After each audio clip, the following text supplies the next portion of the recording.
Daily. Taste the Daily. Banakacherla ప్రాజెక్టుపై CWC ఆమోదం తెలపలేదని BJP శాసనసభ పక్షనేత ఏలేటి మహేశ్వర్ రెడ్డి స్పష్టం చేశారు. సంబంధిత మంత్రిత్వ శాఖ కూడా డీపీఆర్ ఆమోదించలేదన్నారు. కృష్ణానది విషయంలో బీఆర్ఎస్ చేసిన తప్పిదాన్ని కప్పిపుచ్చుకోవడానికి బనకచెర్ల అంశాన్ని తెరపైకి తెచ్చిందని ఏలేటి ఎద్దేవా చేశారు. కేసీఆర్ కృష్ణా జలాల విషయంలో 299 టీఎంసీలను మోసం చేశారని మండిపడ్డారు. తెలంగాణకు నీటి వాటా కేటాయింపు విషయంలో కేసీఆర్ ఎలాంటి లేఖ రాయలేదన్నారు. కాంగ్రెస్ పార్టీ ఎలా మోసం చేసిందో బీఆర్ఎస్ కూడా తెలంగాణ ప్రజలను అలాగే మోసం చేస్తుందన్నారు. అధికారంలోకి రాకముందు ఈ కేసు పెడతా ఆ కేసు పెడతానంటూ హల్చల్ చేసిన రేవంత్ తర్వాత ఒక్క కేసు కూడా పెట్టలేదన్నారు. బీఆర్ఎస్ కాంగ్రెస్ ములాఖత్ బట్టబయలు అయ్యిందని ఏలేటి మహేశ్వర్ రెడ్డి ఆరోపించారు.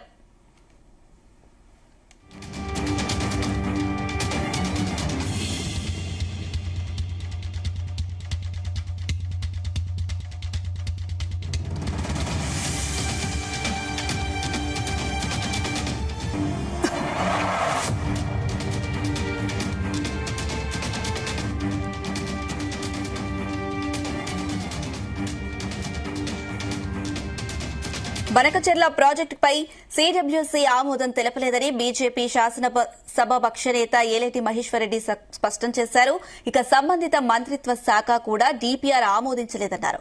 కృష్ణానది విషయంలో బీఆర్ఎస్ చేసిన తప్పిదాన్ని కప్పిపుచ్చుకోవడానికి బనకచెర్ల అంశాన్ని తెరపైకి తెచ్చిందని ఏలేటి ఎద్దేవా చేశారు. కేసీఆర్ కృష్ణా జలాల విషయంలో 299 టీఎంసీలను మోసం చేశారని మండిపడ్డారు.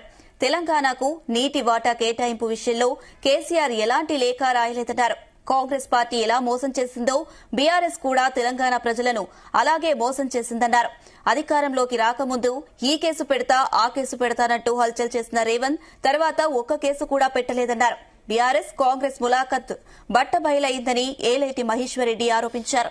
ఇదే అంశానికి సంబంధించి మరిన్ని అప్డేట్స్ మా ప్రతినిధి వంశీకృష్ణ అందిస్తారు. వంశీకృష్ణ, ప్రధానంగా మనం చూస్తున్నాము 2 రోజుల నుంచి బనకచెర్లకు సంబంధించినటువంటి అంశం పైన అటు మాజీ మంత్రి హరీష్ రావు ప్రెస్ మీట్ నిర్వహించిన తర్వాత పెద్ద దుమారం రేగిందని కూడా చెప్పాలి. ఈ అంశం పైన అనేక చర్చలు, ఆరోపణలు, ప్రత్యారోపణలు అటు అధికార పార్టీ కావచ్చు, ప్రధాన ప్రతిపక్షం మధ్యన కొనసాగుతున్నటువంటి సందర్భం కూడా మనకు కనిపిస్తోంది. బనకచెర్లకు ఏదైతే సీఎం రేవంత్ రెడ్డి వెళ్లి అపెక్స్ కౌన్సిల్ మీటింగ్ కి వెళ్లి సంతకం పెట్టి వచ్చారంటూ కూడా బీఆర్ఎస్ పార్టీ మాజీ మంత్రి హరీష్ రావు వ్యాఖ్యానించినటువంటి విషయం మనందరికీ కూడా తెలిసింది. దీనికి సంబంధించి కూడా సీఎం రేవంత్ రెడ్డి మాట్లాడుతూ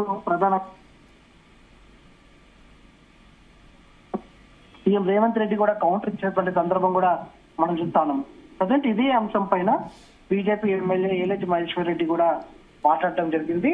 ప్రధానంగా ఏదైతే ఇప్పటి వరకు కూడా బనకచెర్ల ప్రాజెక్టుపై సిడబ్ల్యూసీ ఎలాంటి ఆమోదం తెలపలేదంటూ కూడా బీజేపీ శాసనసభ పక్ష నేత ఏలేటి మహేశ్వర్ రెడ్డి స్పష్టం చేసినటువంటి సందర్భం కూడా మనకు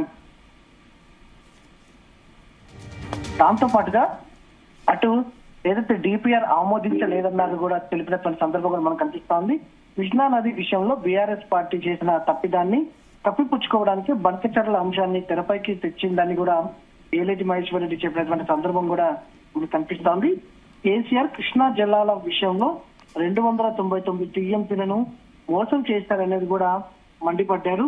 తెలంగాణకు నీటి వాటా కేటాయింపు విషయంలో కేసీఆర్ ఎలాంటి లేఖ రాయలేదన్నారు కూడా మనకు ఆయన చెప్పినటువంటి సందర్భం మనకు కనిపిస్తోంది. కాంగ్రెస్ పార్టీ ఎలా మోసం చేసిందో బీఆర్ఎస్ కూడా తెలంగాణ ప్రజలను అలాగే మోసం చేసిందంటూ కూడా ఆయన తెలపడం జరిగింది. అధికారంలోకి రాకముందు ఈ కేసు పెడతా ఆ కేసు పెడతానంటూ హల్చల్ చేసిన రేవంత్ రెడ్డి తర్వాత ఒక్క కేసు కూడా పెట్టలేదంటూ కూడా వ్యాఖ్యానించినటువంటి సందర్భం కూడా మనకు కనిపిస్తోంది. బీఆర్ఎస్ కాంగ్రెస్ ములాఖత్ బట్టబయలు కూడా ఏలేటి మహేశ్వర్ రెడ్డి వ్యాఖ్యానించినటువంటి సందర్భం కూడా మనకు ప్రధానంగా నీటి వాటాలకు సంబంధించిన అంశం పైన రాష్ట్రంలో పెద్ద ఎత్తున చర్చ జరుగుతున్నటువంటి నేపథ్యంలో ఈ సందర్భంలో బీజేపీ ఎమ్మెల్యే ఏలేటి మహేశ్వర్ రెడ్డి మాట్లాడడం ఒక చర్చనీయాంశం అయినటువంటి సందర్భం కూడా మనకు కనిపిస్తోంది.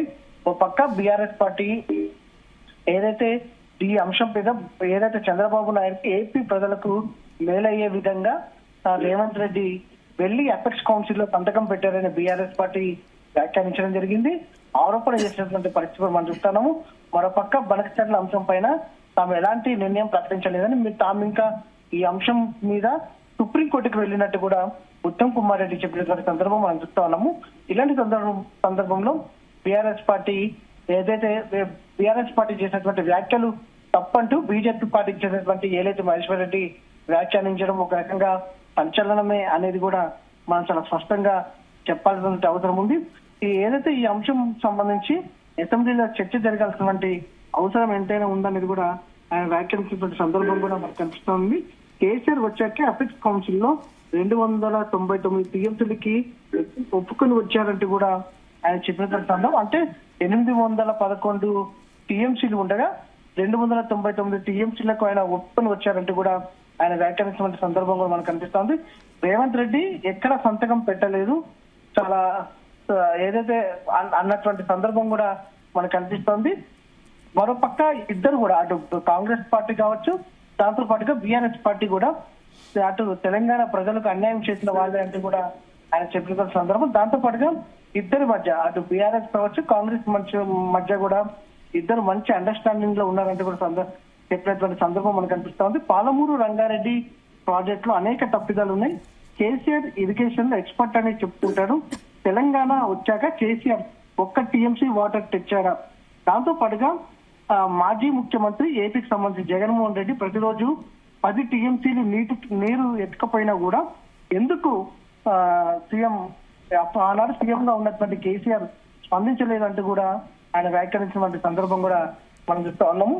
మొత్తం మీద ఈ అంశం పైన అసెంబ్లీలో చర్చ జరగాల్సినటువంటి అవసరం ఉందని, దీనికి సంబంధించినటువంటి నిజాలు కూడా బయటకు రావాలనేది కూడా ఆయన వ్యాఖ్యానించినటువంటి సందర్భం మనకు స్పష్టంగా కనిపిస్తుంది. Right Vamshikrishna, thank you.